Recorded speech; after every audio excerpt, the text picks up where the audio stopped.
So it's me and you and the cicadas outside and Art Tatum on the stereo behind me and my computer in front of me, my nerves all inside me, and 6 poems from Cholla Needles issue 15.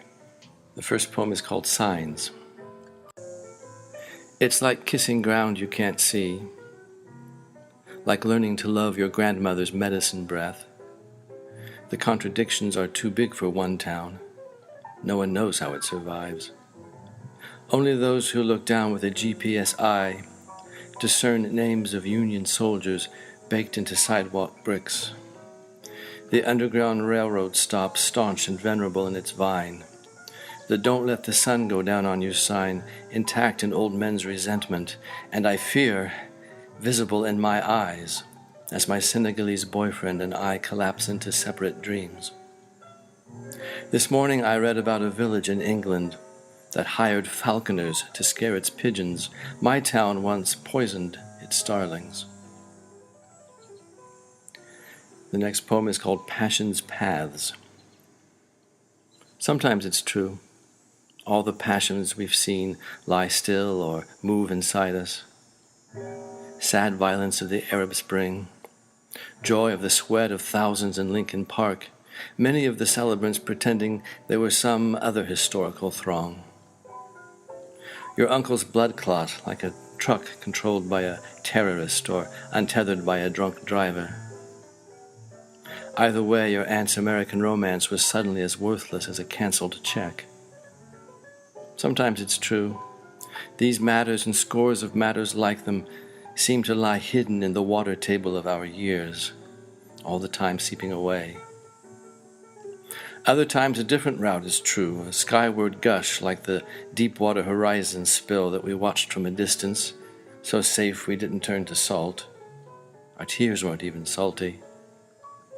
Your mother, who had always looked down a little on your aunt's cheerful frivolity, wished her chanting were regenerative.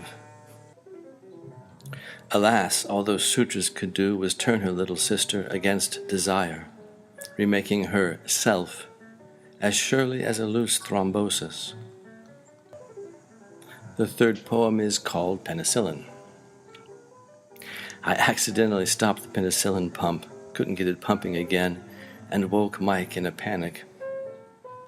2 nightmare men, he told me next morning, had been raping him in a cornfield, stuffing dirt in his mouth and slicing his arms with corn leaves.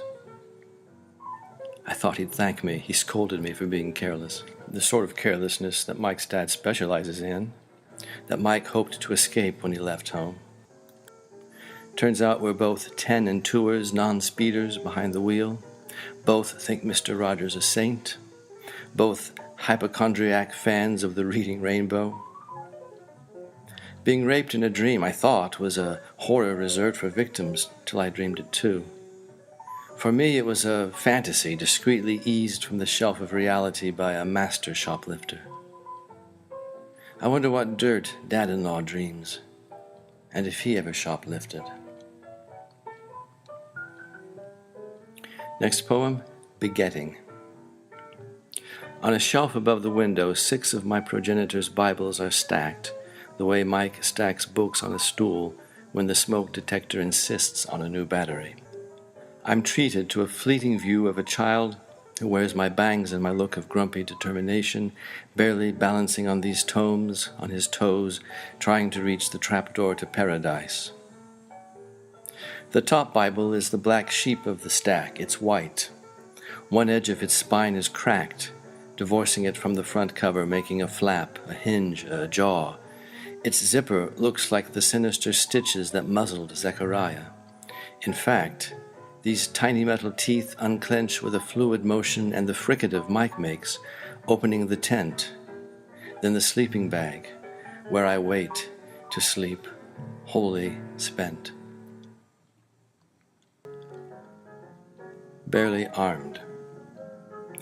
I wasn't proud of my arms, they were too skinny, when a Swiss border guard impatiently forced up my denim sleeves, hunting tracks that wouldn't be there for 30 years.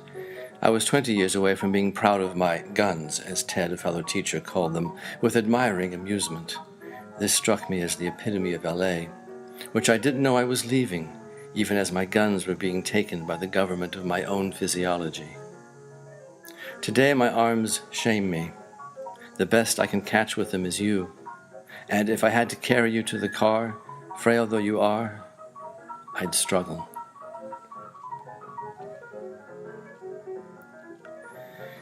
The last poem is called Who's There?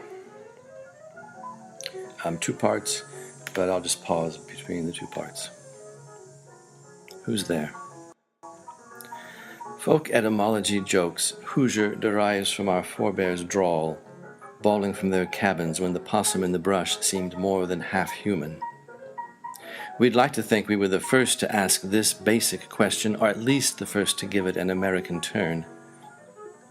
I want the voice from nowhere because I've been that voice, done so much good, doled out such clear advice, created so many badly needed distractions.